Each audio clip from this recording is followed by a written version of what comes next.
Committing adultery, distinct from living in adultery, maintenance can't be denied for mere lapse unless continued, etc. Living in adultery denotes a continuous course of conduct and not isolated acts of immorality. One or two lapses from virtues would be acts of adultery but would be quite insufficient to show that the woman was living in adultery. A mere lapse, whether it is one or two, and a return back to a normal life cannot be said to be living in adultery. If the lapse is continued and followed up by a further adulterous life, the woman can be said to be living in adultery, Justice Jitendra Kumar observed. The single judge then proceeded to grant maintenance to petitioner wife in this case, denied the relief by the family court on grounds of adultery.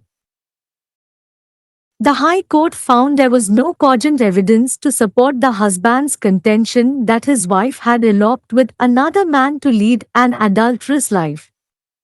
Rather, there was evidence to show that she was living at her parental home with their son.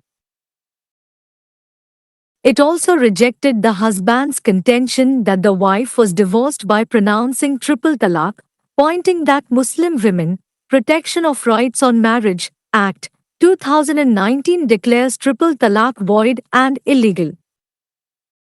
In any case, the court referred to Maud Ahmad Khan v. Shah Bano Begum and ORS. 1985, where a constitution bench of the Supreme Court held that Section 125 CRPC is secular in nature and a Muslim husband's obligation to provide maintenance to a divorced wife who is unable to maintain herself is unaffected by personal law.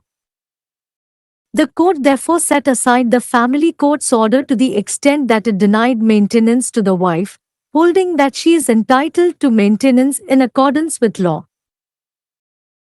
Case title: Babul Khatun and ORS. We, State of Bihar and ORS. Counsel for the petitioners, MD, Fazle Karim, Advocate.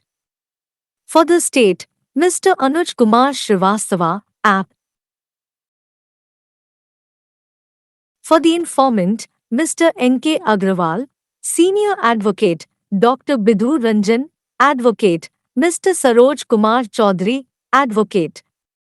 விபச்சாரத்தில் ஈடுபடுதல் என்பது விபச்சாரத்தில் வாழ்வதிலிருந்து வேறுபட்டது, வெறும் தவறியதற்காக பராமரிப்பு மறுக்கப்பட முடியாது, தொடர்ந்தால் தவிர, உயர் நீதிமன்றம். விபச்சாரத்தில் வாழ்வது என்பது தொடர்ச்சியான நடத்தையை குறிக்கிறது, தனிமைப்படுத்தப்பட்ட ஒழுக்கக்கேடான செயல்கள் அல்ல. நல்லொழுக்கங்களிலிருந்து ஒன்று அல்லது இரண்டு தவறுகள் விபச்சாரச் செயல்களாக இருக்கும், ஆனால் பெண் விபச்சாரத்தில் வாழ்கிறாள் என்பதைக் காட்ட போதுமானதாக இருக்காது. வெறும் தவறுதல், அது ஒன்று அல்லது இரண்டு தவறுகளாக இருந்தாலும், சாதாரண வாழ்க்கைக்கு திரும்புவதை விபச்சாரத்தில் வாழ்கிறாள் என்று கூற முடியாது. இந்த தவறுதல் தொடர்ந்தால், அதைத் தொடர்ந்து மேலும் விபச்சார வாழ்க்கை தொடர்ந்தால், அந்த பெண் விபச்சாரத்தில் வாழ்கிறாள் என்று கூறலாம் என்று நீதிபதி ஜிதேந்திர குமார் குறிப்பிட்டார். பின்னர் தனி நீதிபதி இந்த வழக்கில் மனுதாரர் மனைவிக்கு பராமரிப்பு வழங்கத் தொடங்கினார். விபச்சாரத்தின் அடிப்படையில் குடும்ப நீதிமன்றத்தின் நிவாரணத்தை மறுத்தார். தனது மனைவி விபச்சார வாழ்க்கையை நடத்த வேறொரு ஆணுடன் ஓடிப்போனாள் என்ற கணவரின் வாதத்தை ஆதரிக்க எந்த ஆதாரமும் இல்லை என்று உயர்நீதிமன்றம் கண்டறிந்தது. மாறாக, அவர் தனது பெற்றோர் வீட்டில் தங்கள் மகனுடன் வசித்து வந்தார் என்பதற்கான ஆதாரங்கள் இருந்தன. மனைவி முத்தலாக் கூறி விவாகரத்து பெற்றதாக கணவரின் வாதத்தையும் அது நிராகரித்தது. முஸ்லிம் பெண்கள் திருமண உரிமைகள் பாதுகாப்பு சட்டம் 2019 முத்தலாக் செல்லாது மற்றும் சட்டவிரோதமானது என்று அறிவிக்கிறது என்பதை சுட்டிக்காட்டியது. எப்படி இருந்தாலும், முகமது அகமது கான் எதிர் ஷா பானோ பேகம் மற்றவர்கள் 1985 வழக்கை நீதிமன்றம் குறிப்பிட்டது. அங்கு உச்சநீதிமன்றத்தின் அரசியலமைப்பு அமர்வு பிரிவு 125 CRBC மதச்சார்பற்ற தன்மை கொண்டது என்றும், தன்னை பராமரிக்க முடியாத விவாகரத்து பெற்ற மனைவிக்கு பராமரிப்பு வழங்க வேண்டிய முஸ்லிம் கணவரின் கடமை தனிப்பட்ட சட்டத்தால் பாதிக்கப்படாது என்றும் தீர்ப்பளித்தது. எனவே குடும்ப நீதிமன்றத்தின் உத்தரவை நீதிமன்றம் ரத்து செய்தது. சட்டத்தின்படி மனைவிக்கு பராமரிப்பு வழங்க உரிமை உண்டு என்று கூறி அவருக்கு பராமரிப்பு மறுத்த அளவிற்கு.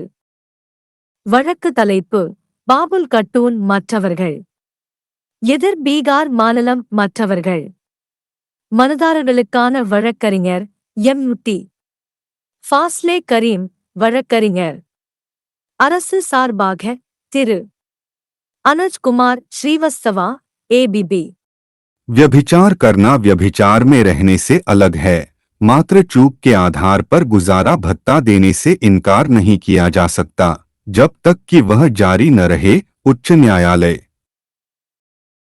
व्यभिचार में रहना आचरण के एक सतत क्रम को दर्शाता है, न कि अनैतिकता के छिटपुट कृत्यों को। सद्गुणों से एक या दो चूक व्यभिचार के कृत्य माने जाएंगे, लेकिन यह दर्शाने के लिए पर्याप्त नहीं होंगे कि महिला व्यभिचार में रह रही थी।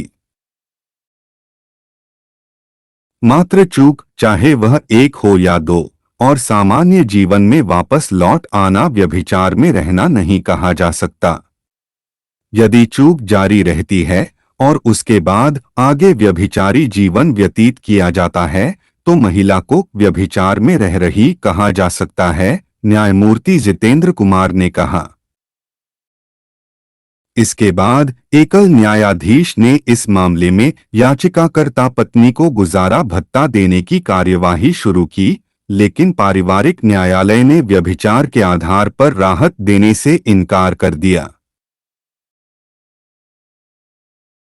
उच्च न्यायालय ने पाया कि पति के इस तर्क का समर्थन करने के लिए कोई ठोस सबूत नहीं था कि उसकी पत्नी व्यभिचारी जीवन जीने के लिए किसी अन्य पुरुष के साथ भाग गई थी, बल्कि इस बात के प्रमाण मौजूद थे कि वह अपने बेटे के साथ अपने मायके में रह रही थी।